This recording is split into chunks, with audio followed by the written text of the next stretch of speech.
Good morning, everybody. It's so nice to see all your smiling faces this morning. Recently, I read several quotes by Max Lucado about God's grace. He described it like this: God is a heart surgeon, cracking open your chest, removing your heart, poisoned as it is with pride and pain, and replacing it with his own. He also defined grace in this scenario. Our Savior kneels down and gazes upon the darkest acts of our lives. But rather than recoil in horror, he reaches out in kindness and says, "I can clean that if you want." And from the basin of his grace, he scoops a palmful of mercy and washes away our sin. These quotes help to put into perspective the enormity of God's grace in our lives. Please join us in singing, "Your Grace is Enough."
Just building off, this year I was asked to participate on a committee that encourages kindness in my school. Being a part of this group meant that we were asked to exemplify kindness and motivate others to do the same. I found it odd that we have to teach kindness, but hate comes so easily. People are so quick to cause pain with their actions and words.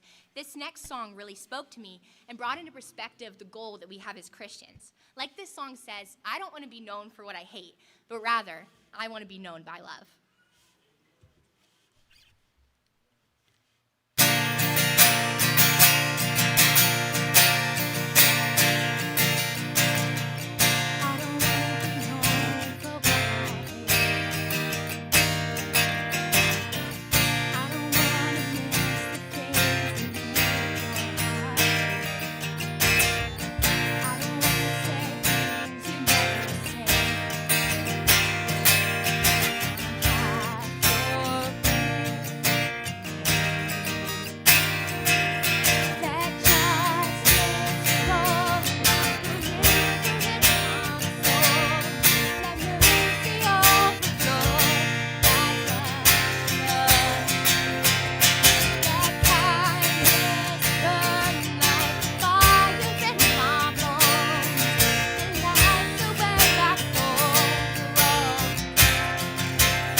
By love, come and help me see the way you see.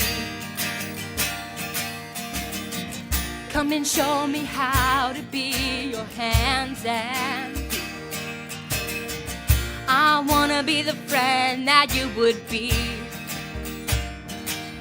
Come have your way with me. Come have your way in me. Let justice roll like a river in my soul. Let mercy overflow like a flood. Let kindness burn like a fire in my bones that lights the way back home for all to come. I wanna be known by love, known by love. I wanna be known by love, known by love. In my heart, in my mind, send a revival. In my world, in my life, send a revival. In my heart, in my mind, send a revival. In my world, in my life,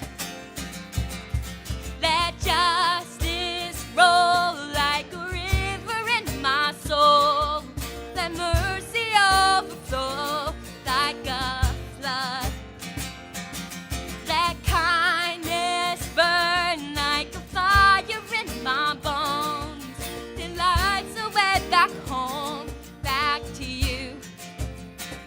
I wanna be known by love, known by love. I wanna be known by love, known by love. In my heart, in my mind, send a revival. In my world, in my life, send a revival. In my heart, in my mind, send a revival. In my world, in my life, I wanna be known by love, known by love. I wanna be known by love, known by love. I wanna be known by love, known by love. I wanna be known by love, known by love.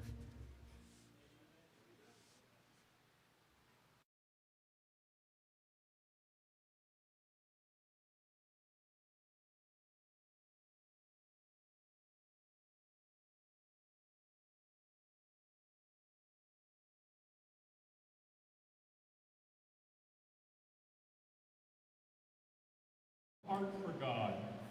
I came to know her probably around 10 years ago. Has it been that long? It's been pretty close. She's not sure. That's all right. She'll correct whatever I say that's wrong. But she is a woman who has made a difference in the kingdom. Her and her husband served as missionaries to the former Soviet Union, and that I'm sure is another set of stories that are not for today. She's done an enormous amount of work in dealing with generational shift in the church, as well as ministering in the post-Christian environment where we find ourselves. She's a professor at Tribeca Nazarene University, and she is just a tremendous woman of God.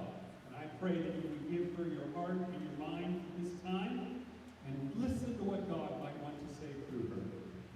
Welcome, Kathy.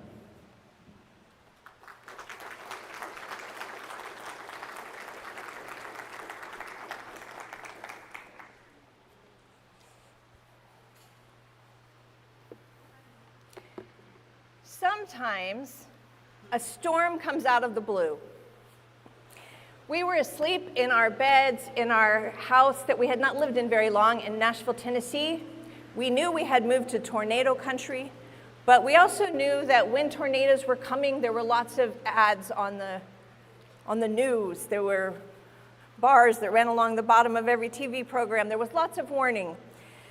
We were asleep in our beds this one night, though, and there were no storm warnings. There were no storm sirens.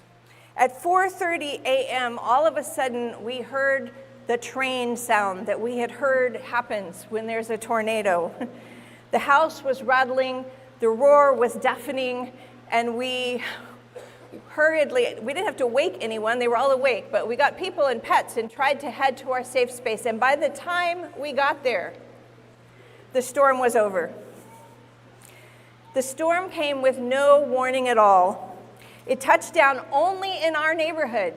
It took our neighbor's house off her foundation and went around and around our house and ripped off shutters and drain pipes and part of our roof. We were both grateful to be alive and shaken by the what ifs. It came out of the blue. The storm of change that the church has faced in the last few years has not come out of the blue. The changes started a long time before COVID. The church was no longer at the center of society. We had lost a lot of our influence. Younger generations were already moving away from faith.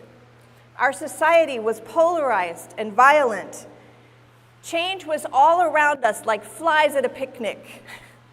But we swatted at the flies and tried to enjoy the picnic anyway. It was sneaking up on us. But the world was changing, and the church with it. And in those days before COVID, though, there was enough fried chicken and potato salad and fellowship to keep us encouraged. We could deny the changes somewhat until the day the world went crazy. I'm going to imagine you remember that day, when suddenly we canceled plans and found ourselves learning new language like flatten the curve. And we watched the news in horror, and we slunk home to our houses and hid behind masks and began to do services online. But once we took the masks off, everything looked different.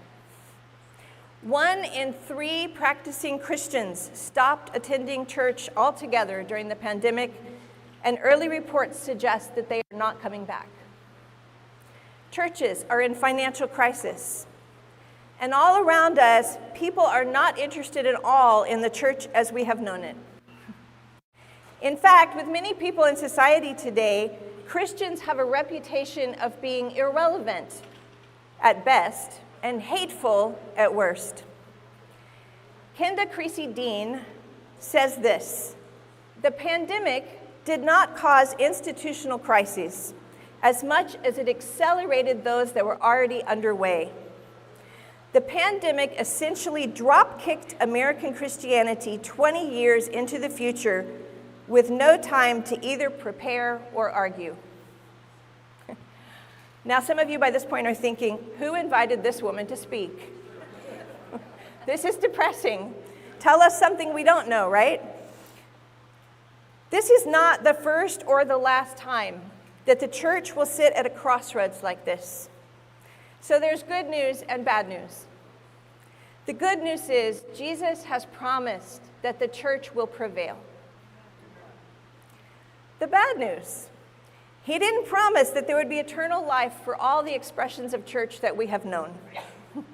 Phyllis Tickle says that every 500 years or so, the church has to have an ecclesial rummage sale, unloading some of its accumulated baggage, throwing overboard structures and ideologies that create a drag on the church's mission. Some of us after COVID are realizing that some things we loved are headed for the rummage sale. And let's be honest, that can be frightening. It's kind of like a shipwreck in some ways. This precious thing with its structures that have carried us and have been a source of joy and belonging and even healing for us, it's wrecked. And so we stand today post-pandemic in a world that has changed, and we have to decide what to do. Which boards from the old ship can be used to build the ship that we need to carry us forward? Recently, at our campground on the Mid-South District, which is not very different from this one, we had a flood that wiped out major facilities.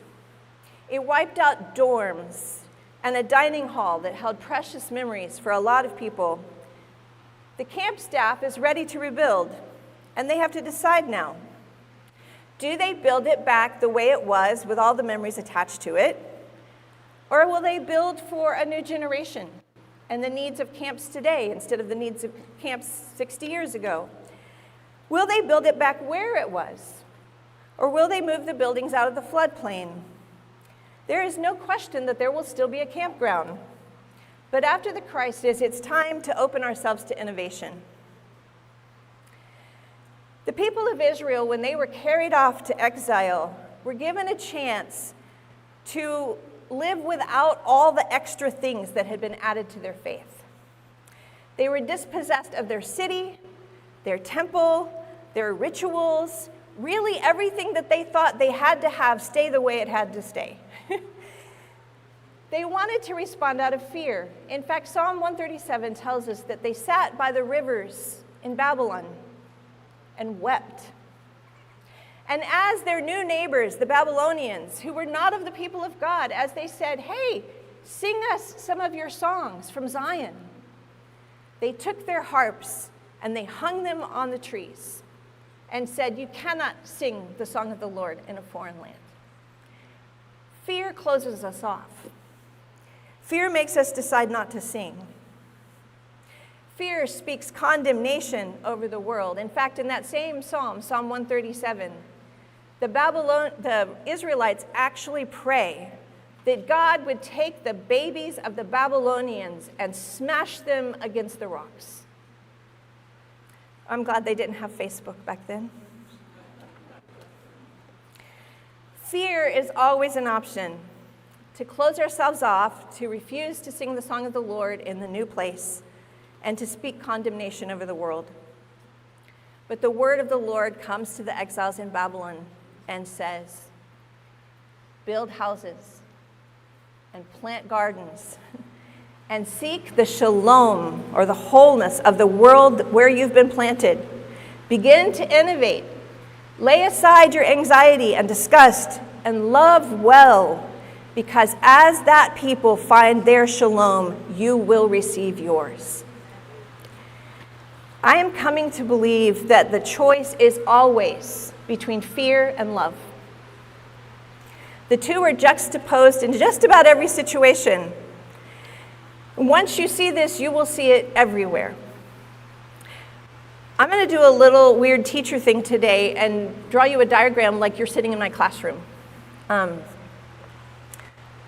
I struggled over doing this, but once you have this diagram, I think it gives you a way to talk about this, to keep processing this long beyond this talk. And so I'm going to introduce you to this diagram. It is a diagram that comes from Andy Crouch, and he talks all about it, if you ever want to read further, in a little book called Strong and Weak. I think we're going to have that diagram on the screen here in just a second. saw it.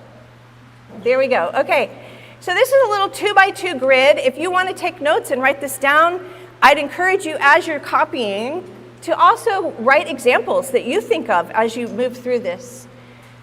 In a 2x2 grid, the place that you're aiming for is the upper right-hand quadrant. So you see these two axes. One of them is authority, which is the ability to act in the world, to do things, to make the world flourish, right? The other one is vulnerability. Think about these two even in the creation narrative. In creation, we see God cultivating, separating chaos from order, day from night, water from land, making a cultivated space. And then we see God creating.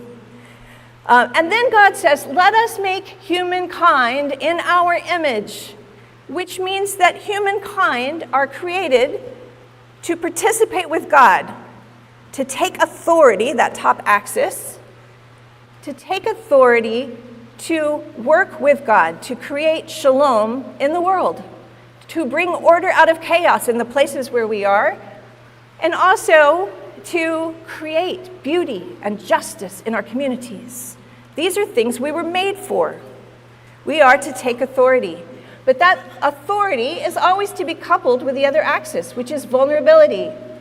We are always to be risk takers who move out following God and depending fully on God instead of on ourselves. We are like Abram, supposed to go not knowing.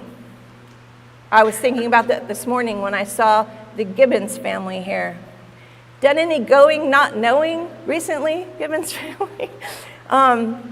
The call to the people of God is always a call to go in utter dependence on God, in risk-taking, in trusting that even if we lose our lives, it will be made new. And so this combination is flourishing. It is what we are called to. It has nothing to do with fear and everything to do with moving away from it. There's another quadrant on the right side that Crouch calls the suffering quadrant. The suffering quadrant is people who are very vulnerable. They are very much in dependence on God or something else. They cannot do anything about their lives. And so their authority has been stripped away from them. They cannot act in their situation. For years, I have quoted the statistic that there are 27 million slaves in our world. This last week, I read the new statistic. It was 50 million. There are 50 million people living in slavery in our world. They are in the suffering quadrant. There are also people in generational poverty. There are people who have fallen into situational poverty. My husband works with people experiencing homelessness. If you have any sense that they are there because of the choices they've made, I wish you could come sit at the place where my husband works and listen to stories. Their authority has been taken away from them. So in order to move to flourishing, they need to be given opportunities to take authority, to bring order out of chaos, to work at beauty and justice in the world. The other two boxes that I want to show you today are fear responses. The top one is exploiting. If we take authority to act in the world, but we move away from vulnerability, we want to protect ourselves and keep ourselves safe, then we end up exploiting someone or something. This could be exploiting something like a substance abuse issue. We feel like it will make us less vulnerable. Unfortunately, it fails us and it moves us to the suffering quadrant. But it also can be like the people of Israel saying, we want a king. We want to take authority in the world, but we want to be safe and secure and have armies and horses and chariots and everything that all the other nations have. We want a king. So exploiting is one quadrant here. There's another fear response, and that is to say, we want to keep ourselves clean. We want to make sure we and our family and our kids, we get to heaven. We want to stay pure, so let's withdraw. Let's stay away from people who could contaminate us or contaminate our children. Let's withdraw and be safe and secure. And then maybe we'll make some little trips over to the suffering quadrant and do something for them. Do these quadrants make sense? And have you seen the church respond in each of those 4 quadrants? All right. The ones on the left are fear responses. When people are living in those 2 quadrants on the left, they tend to treat those in the suffering quadrant in a couple of different ways. And both of those ways keep those people at arm's distance. One way that we do that is to condemn, right? So when we're living in safety and security and we're worried about keeping ourselves safe and saved and whatever, we want to condemn someone. We're always looking for someone to call out and to condemn for what's happening when we're afraid. The other response that we do sometimes is we make little trips to the suffering quadrant where we do things for people. When you do things for people who really what they need is to be able to take authority themselves, you actually push them further into the suffering quadrant. So how will we be people who lead in bringing the world to flourishing? There are always these choices of fear and love.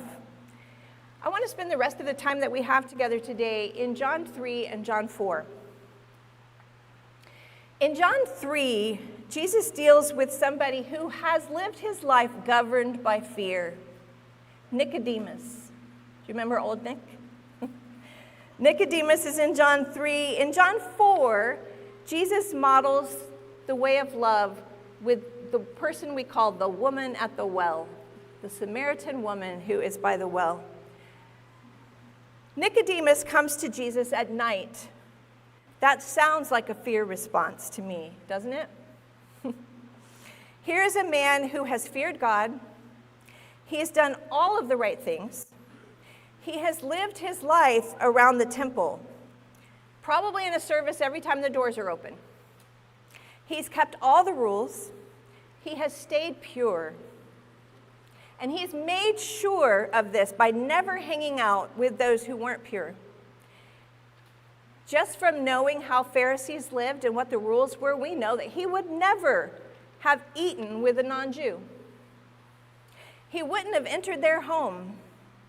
And he certainly would not have been seen talking to a woman or a foreigner or a sinner. His fear of God seems like it was also accompanied by fear of his fellow Pharisees, fear for his reputation, fear of being criticized if he was seen talking to Jesus, and fear that being around people who were not like him would somehow contaminate him in his search for holiness. Jesus says some really interesting things to Nicodemus in John chapter 3. I wish that I could have you hear these things for the first time instead of for the millionth time, because I feel like most of the times you have heard what Jesus said to Nicodemus, you haven't realized who he was talking to. Jesus tells Nicodemus, the religious insider who has done all the God-fearing things, you need to be born again. What he's saying is, you've kept all the rules, and you've lived for purity, and you've done all of these things, and you've done them to the T. But you are so far from understanding the kingdom of God that you really need to completely start over. You need to be born again. We like to take the verses that Jesus says to Nicodemus and apply them to evangelism of people who are not God followers. You've seen John 3:16 held up at a football game, right? Or I don't know if they do this in downtown Pittsburgh, but in downtown Nashville, you can't walk through on a Friday night without somebody standing with a giant sign that says John 3:16. We want to use it to evangelize people. If you read them, though, as being said not in evangelism, but to a religious insider who was used to condemning and excluding others, you hear them differently. How would you say these words to a person who feared being contaminated by others and so ignored them, or worse? For God so loved the world that he gave his only Son, that whosoever believes in him would not perish, but have eternal life. For God did not send his Son into the world to condemn the world, and the implication is, like you do, but that the world through him might be saved. You put the verses in context, and all of a sudden, they're not for someone else. They're for us. When something goes wrong in the world, when we feel shipwrecked by change, we can respond in fear. And when we do, most likely we'll look for somebody to condemn. It's those people who promote that agenda. They should be condemned. Is it okay for me to just say out loud here that large portions of the church in North America have taken on a primary posture of condemning the world? But Jesus never takes on a posture of condemnation when he stands facing those who don't yet believe the gospel. The only times we see him angry, the only times we hear him speak firmly or bluntly, those are to religious insiders who separate themselves from others and speak condemnation over them. Think of the cleansing of the temple. Jesus is obviously angry. He's flipping over tables. Why? Growing up in the church, I always heard this preached. It was not on the Pittsburgh District. But growing up in the church, I always heard the cleansing of the temple preached as if we should not sell baseball tickets on Sunday at church. If we're going to go to the baseball game together on Wednesday night, you can order your ticket. You can't pay money for it because you can't pay money in the house of God on Sunday. This is not at all what's happening in the cleansing of the temple. They have taken the court of the Gentiles, the only part of the temple that was built for the foreigner and the stranger, the alien, to come and worship God. And they've turned it into a marketplace. And Jesus says, "It is written, my house shall be called a house of prayer." And every Israelite in his hearing knew the rest of that because it's a quote from the Old Testament. It is written, my house shall be called a house of prayer for all nations. He's angry at religious insiders who have shut people out. Think of the woman caught in adultery. The woman has been accused. She was caught in the act. Angry men want to stone her. Jesus could have added his words to theirs, making sure she knew that what she had done was contemptible. But he doesn't. Neither do I condemn you. Go and sin no more. Condemnation is not his way. His harsh words of condemnation are only ever for the people of God who don't understand that it is not us versus them. It is us for them. Could it be at the end of a global pandemic when even our young people are leaving the church because the church has become known for its hate rather than its love? That the church needs to start all over and learn a different posture of being in the world. Not the posture of condemnation, but the posture of love. Perhaps this will require for some of us a major paradigm shift. Perhaps it will be so dramatic that it might be described as being born again. Let's contrast Jesus' words with Nicodemus in John 3 with what happens in the very next chapter when he talks with the Samaritan woman. We usually call her the woman at the well. I think if we're going to do that, we have to call Nicodemus the man from the temple, right? In John 3, we have the man from the temple. In chapter 4, we have the woman at the well. In John 3, we have a story of fear, and it happens in the dark at night. In John 4, we have a different story, and it happens in the middle of the day.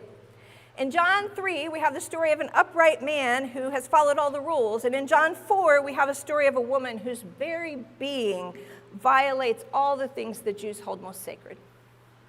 She is a person of disgust. First of all, she's a woman. And then she's a Samaritan. The Jews considered Samaritans half-breeds. There was racial animosity between them. She worships the wrong way. Her life hasn't been hanging around the temple. She's an outcast, even in her own society. And while she has been rejected by 5 husbands in a society where it's very easy for a man to get a divorce and very difficult for a woman ever to ask for one, we still think of her as the primary sinner in her story. I've never heard a story condemning the 5 men who had abandoned this woman. I've heard plenty describing how sinful she was. The Jews of the day, the Pharisees of the day, even the disciples of Jesus that very day would not have been caught dead talking to this woman. There's a lot of confusion in our world today. Hang on, I just made my iPad jump.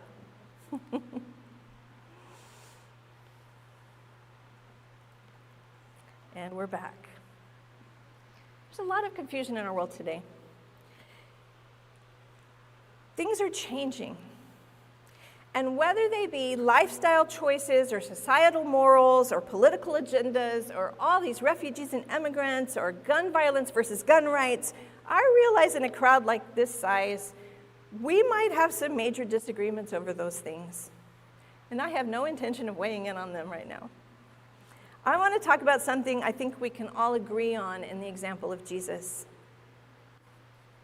Disgust towards those who do not share our worldview is never the way of Jesus. I read some recently about the psychology of disgust. Did you know disgust is like a universal emotion and that people in cultures all over the world have the same facial expression when they have disgust? Disgust as a universal emotion is only related to food and water safety. Okay? So if you were to open a carton of spoiled milk, in fact, do this. Turn to someone near you and show the face you would make when you open that carton of milk. People all over the world, as a safety mechanism for spoiled food and drink, I'm not going to do it for you because I'm being videotaped. But we make this same facial expression. It is a universal emotion. It's instinctive, and it's meant to keep us safe. But in our history, in every history, we have taken that natural emotion for food and contaminated food and drink, and we have moved past that. Disgust for anything beyond contaminated food and drink is learned. We're so afraid of contamination that if we put people into this category and we direct disgust at people, whether that takes the form of racism or contempt because of something that we feel is sin or disagreement over politics, we have let ourselves learn disgust. And when we have learned disgust, which usually happens at home or sometimes at church, we decide that the Bible teaches that disgust. Can I let you in on a little secret today? Jesus never has disgust for anyone. He never speaks condemnation over anyone who is not yet a God follower. So when the church starts running around disgusted and condemning people and groups on Facebook or anywhere, we have left behind the way of Jesus. Mad at me yet? All right, in John 4, Jesus demonstrates what his way is like. And this is what I really want you to hear this morning in the moments that remain. The first thing it tells us is he was compelled to go to Samaria. The Jewish people of the day would have gone to great length to avoid going to Samaria. They would add hours to their travel time in order to not go through a place because they didn't want that place to contaminate them. Jesus was compelled to go to Samaria. The second thing I want you to see is that he sat by a well in a foreign place in the middle of the day. He hung out at wells where normal people came to meet their needs.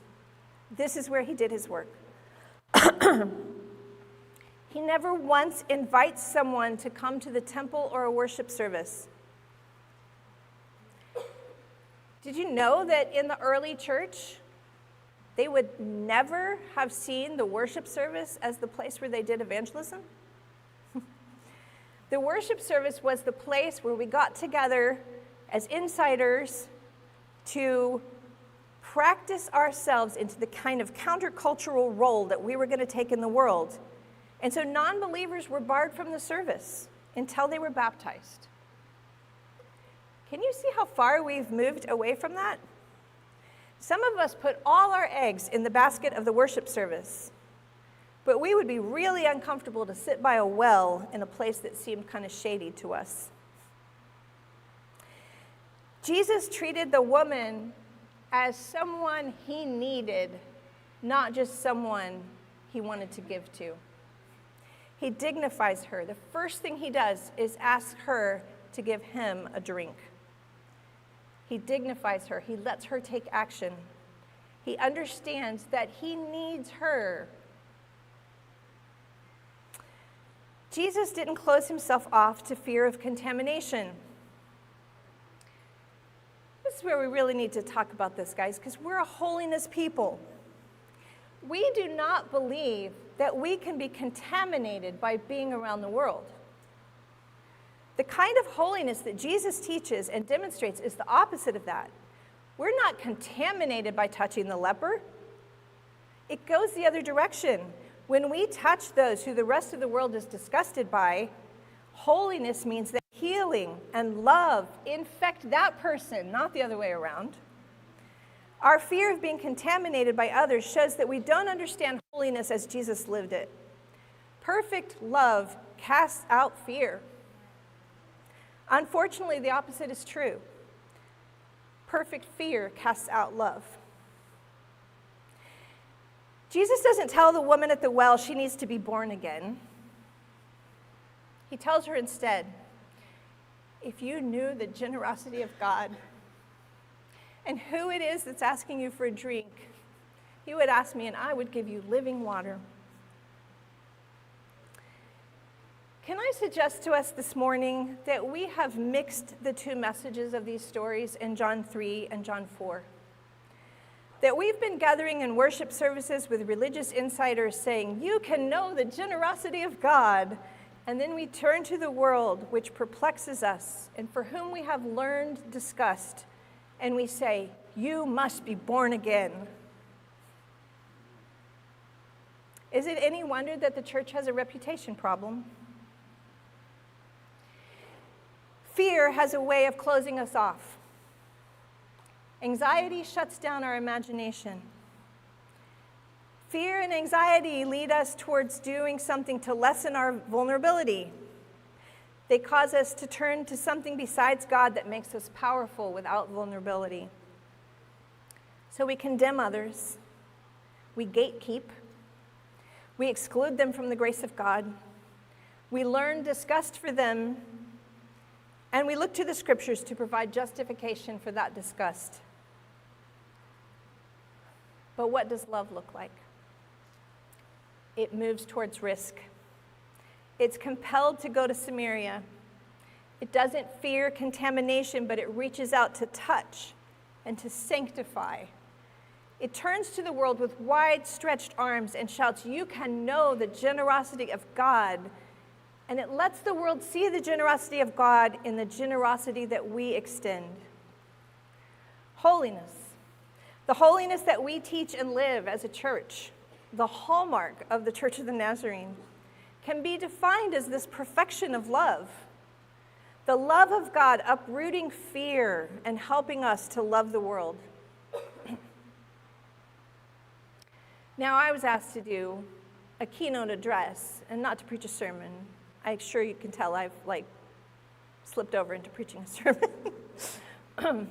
I'm not sure that a keynote address is a place for an altar call, but before this gets too far out of your mind and heart, I would just encourage a walk with Jesus somewhere on this campground maybe. I think we need to ask the questions, how have I been living in fear?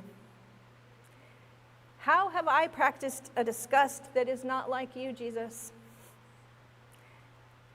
How can I move back towards vulnerability, stop playing God, and trust that you will convict the world of sin as I learn to love? Perfect love casts out fear. May the Pittsburgh District be known by love.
In about 10:20, you will be receiving an email regarding your conventions, and your ballots will be on there. Your ballots can be seen. NDI has a ballot. They are electing 2 representatives to their council, if I'm not mistaken. NYI has their own ballot, and they will be electing their delegates to their councils. And then NMI will be electing delegates to their councils as well. If you have any questions, you can see the auxiliary heads about that. But that's kind of your voting instructions. If you do not have your email on your device that you will be using for voting today, you can see Justin in the back. I'm sure he's appreciative of that statement. But he can do a big wave. Say hi, Justin. Everybody say hi, Justin. Hi, Justin. All right, so now you know who Justin is. So if you don't have that email on your device, please see Justin so that he can set you up to be able to vote. Any questions? I know that's a loaded thing, but thank you for not having questions. All right, is there anything else, Randy, that I have forgotten? All right, does everybody know where they're going? Okay, and then after your convention, there are workshops that we have provided throughout the day. There's 3 different workshops that you can choose in each of those hour slots.